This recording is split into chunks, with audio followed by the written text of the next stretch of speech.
আসসালামু আলাইকুম ওরহমতুল্লাহি ওবরাকাতু।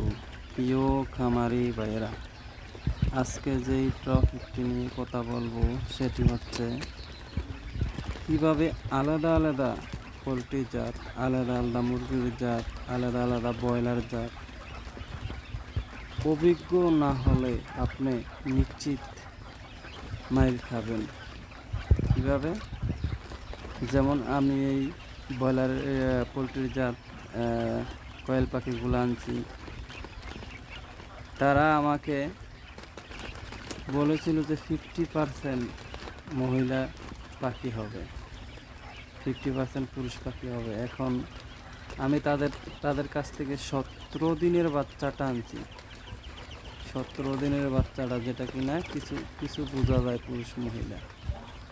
তবে তারা আমাকে, জানি না, আল্লাহর ইচ্ছা, তারা কি আমারে ইচ্ছা করে ঠকাইছে না না চিনার কারণে ঠকাইছে। তবে আমি নিয়ে এসে দেখি 500 বাচ্চা আনছি, 300 350 পুরুষ।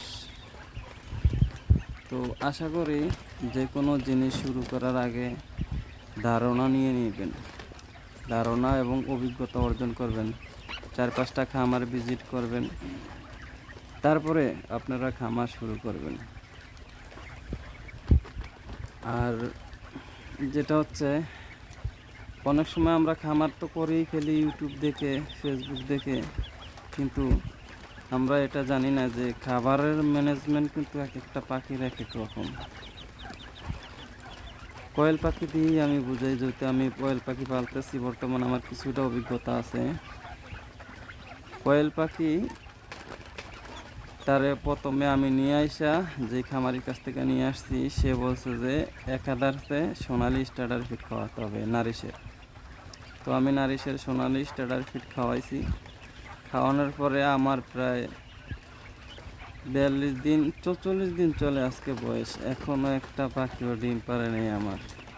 সোনালি স্টার্টার ফিটটা কিন্তু ব্রয়লার স্টার্টারের মতো, যতগুলো স্টার্টার ফিট আছে এগুলা বেশি পুষ্টিযুক্ত, যার কারণে পাখির শরীরে চর্বি জমার কারণে এগুলাই ডিম দিতেছে না। তো আশা করি সবাই এই জিনিসটা ম্যানেজমেন্ট করবেন, নিজে শিখে তারপরে খামার শুরু করবেন।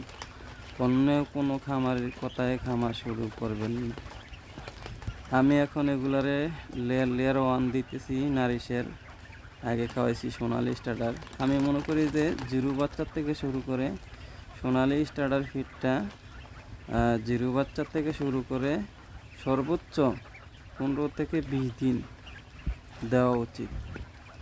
তারপরে লেয়ার 1 বা অন্য যে খাবারগুলো আছে লেয়ার 1-এর সমতুল্য, ওইগুলা খাবারগুলো দেওয়া উচিত যারা ডিমের জন্য করে।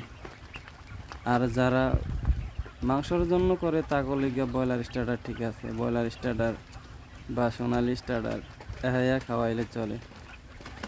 তো আশা করি প্রিয় খামারি ভাইয়েরা বুঝতে পারছেন আমার কথাগুলো, নিজে অভিজ্ঞতা অর্জন করে তারপরে খামার শুরু করবেন। আসসালামু আলাইকুম রহমতুল্লাহি ওবরাকাতু।